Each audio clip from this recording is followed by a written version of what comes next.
पूर्वांचल बहुल सीटों पर अगर आप देखेंगे, जहां पूर्वांचली बड़ी संख्या में है, वहां भी बीजेपी को बढ़त है। बीजेपी ऐसी 10 सीटों पर आगे है और आम आदमी पार्टी 9 सीट पर आगे है। तो पूर्वांचलियों के बीच भी बीजेपी को बढ़त दिख रही है, लेकिन आम आदमी पार्टी भी 9 सीटों पर आगे दिख रही है। सिख बहुल सीटों पर अगर आप देखेंगे, बीजेपी 9 पर आगे और आम आदमी पार्टी 2 पर आगे चल रही है। मुस्लिम बहुल सीटों के बारे में आपको बताता हूं। मुस्लिम बहुल सीटों पर भी कांटे की टक्कर दिख रही है। जो एक तरफा आम आदमी पार्टी की तरफ जाती थी, अब वहां 5 और 5 का मामला दिख रहा है, यानी नेक टू नेक फाइट है। और वहां पर ऐसा माना जा रहा है कि ओवैसी की पार्टी और कांग्रेस ने मुस्लिम वोट बांट दिया है, जिसका फायदा बीजेपी को हो रहा है।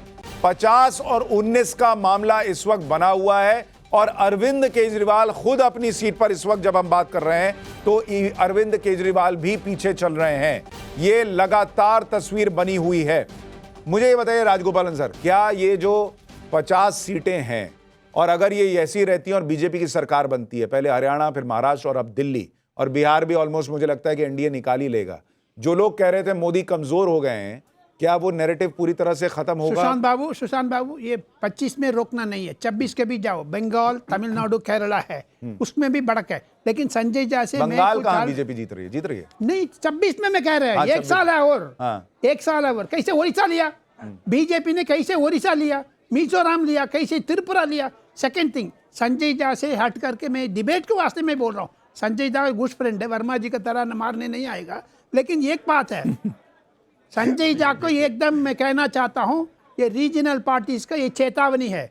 अरविंद केजरीवाल हरा है, मुस्लिम वोट्स कांग्रेस के पास जा रहे हैं। ये डीएमके, तृणमूल कांग्रेस, इवन आरजेडी, लालू यादव, तेजस्वी यादव, सबको ऊपर ये बारी पड़ेगी। कांग्रेस को भड़काएगा, रीजनल पार्टीज को स्ट्रेंथ कमजोर हो जाएगा। नहीं, लेकिन मैं ये कह रहा हूं संजय जी, क्या ये कांग्रेस के लिए क्लियर मैसेज है कि कांग्रेस अगर अकेले लड़ती या अकेले लड़े और रीजनल पार्टीज के भरोसे न रहे तो बेहतर कर सकती है? यही तो नरेंद्र मोदी, मतलब ये इतना कर रही है तो इससे और आगे चली जाती। देखिए सुशांत जी, इस चुनाव में जो लोग ये कह रहे हैं कि आपने कहा कि ओमर अब्दुल्ला जी का ट्वीट आया है कि आप लोग अंदर में लड़ेंगे, मतभेद होगा तो यही नतीजे होंगे, परंतु आप सच्चाई को तो देखिए। इस चुनाव में आम आदमी पार्टी को 62 एमएलएज थे, ठीक है। 62 एमएलएज में वो कौन सा सीट एडजस्टमेंट कांग्रेस के साथ हो सकता है? क्या वो अपने जो लोग वहाँ पर सिटिंग एमएलएज हैं उनको कहेंगे कि आप हट जाइए ताकि हमको कांग्रेस के साथ एक सीट एडजस्टमेंट करना है? ये तो होना ही नहीं था। देखिए, यदि दोनों पार्टी एक साथ मिल के लड़ते तो मैं समझता हूँ कि भाजपा को उससे और भी ज़्यादा नफ़ा होता है यहाँ पे, क्योंकि वो कहते कि देखिए ये दो भ्रष्ट पार्टियाँ जो भी आरोप लगाते हैं भाजपा हमारे विरुद्ध है, हमको रोकने की कोशिश कर रहे हैं, और उसके कारण जो लोग आम आदमी पार्टी से नाखुश हैं या कांग्रेस पर अभी भी उनको भरोसा नहीं है, वो दोनों जाके भाजपा को ही समर्थन देते हैं। नहीं संजय जी, मेरा प्रश्न ये है कि अगर जैसे आप कह रहे हैं कि दिल्ली में 62 सीट जीतने वाली आम आदमी पार्टी कांग्रेस को सीटें नहीं देगी, ये तो क्लियर था।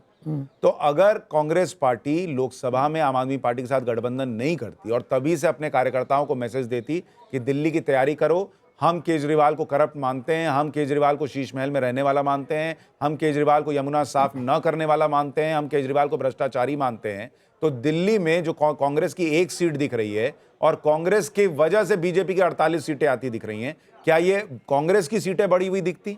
देखिए सुशांत जी, लोकसभा और असेंबली इलेक्शन का पहले तो आप तुलना न करें, वो अलग अलग मैं समझता हूँ कि अफसाने हैं।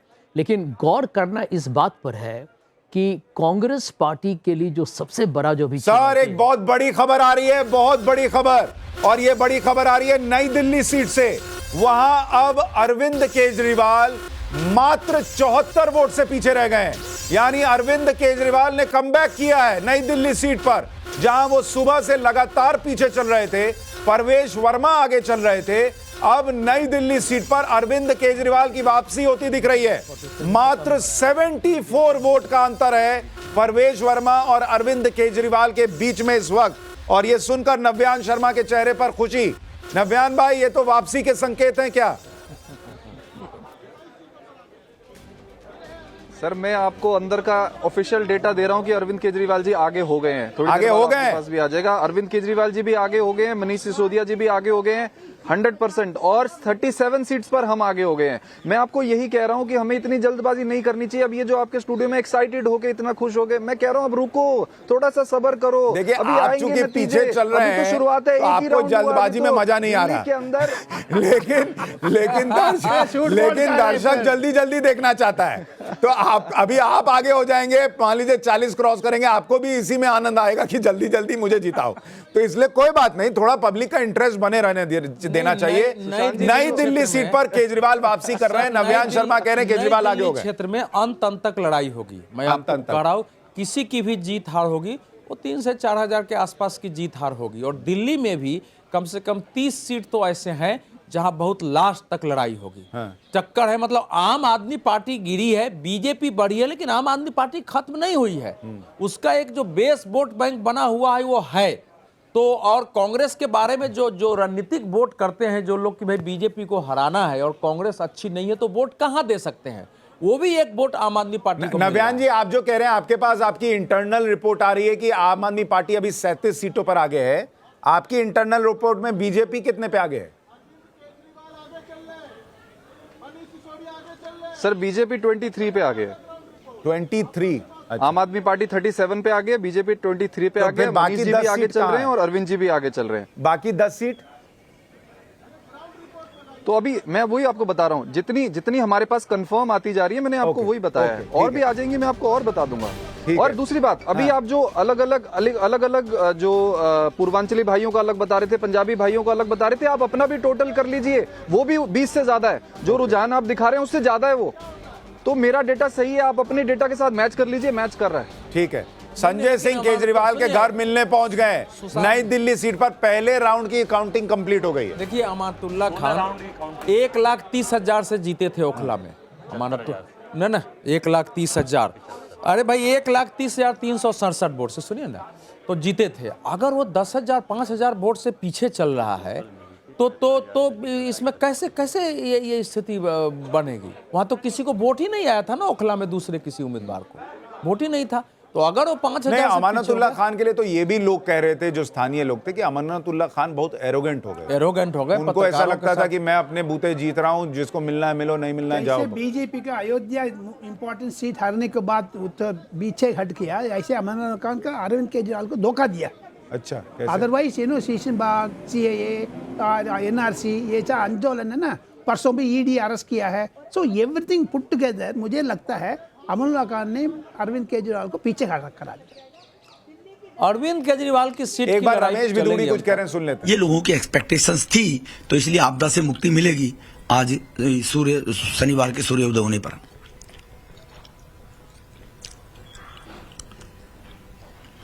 बढ़ जाएगी।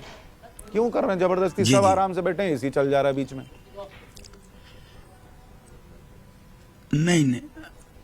नहीं, ऐसा नहीं है। हम कौन होते हैं हराने वाले? ये तो सम्मानित जनता है जो वोट देती है। जिनको ठगा गया है पिछले 10 साल में केजरीवाल के द्वारा, वो हराने वाले हैं। हमारा कोई ये ऐसा कंपटीशन नहीं था कि हमने कोई रेस ली में कंपटीशन किया हो या कोई टेस्ट पास किया। ये तो जनता जनार्दन का मैंडेट होता है। जनता जिसको चाहती है वो हराती है जी।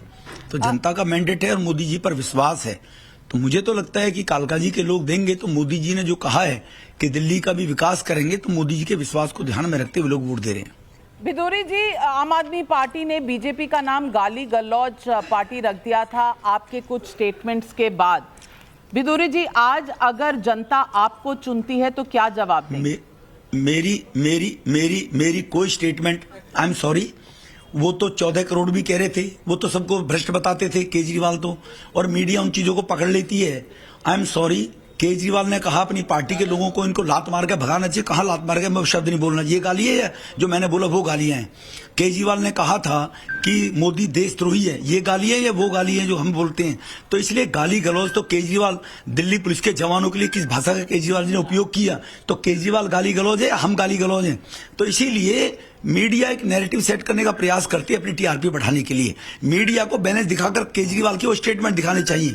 आपके चैनल पर लिए तो मैं भेज देता हूं कि केजरीवाल ने कौन कौन सी भाषाओं को कब कब प्रयोग किया, और एक बार नहीं दर्जनों बार। तो इसलिए हम गाली गलौज पार्टी नहीं है, हम एक राष्ट्रवादी संगठन के लोग हैं, राष्ट्रवादी संगठन के कार्यकर्ता हैं, और ऐसी कोई गाली गलौज हमने कुछ नहीं बोला है। हमने कोई शब्द यूज किए तो हमसे अर्लियर पहले भी लोगों ने उन शब्दों को यूज किया है, तो वो गाली गलौज लोगों को नजर नहीं आई। बिदुरी जी, आखिरी सवाल पूछूंगी, वो 15 करोड़ देने की बात थी, वो पैसे कहीं जाया तो नहीं हो गए? दे दिए थे या एडवांस ही दिया था? क्योंकि आम आदमी पार्टी कहती है आपने 16 एमएलएज या पोटेंशियल एमएलएज को खरीदने की कोशिश की।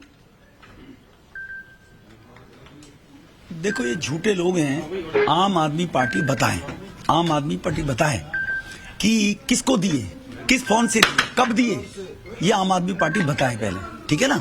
मैंने कहा ना छूना और भाग जाना, छूना और भाग जाना, इनकी प्रवृत्ति केजरीवाल की अर्लियर डे से ले लो, देख लो आप, ठीक है ना जी। छूना और भाग जाना केजरीवाल की प्रवृत्ति रही है।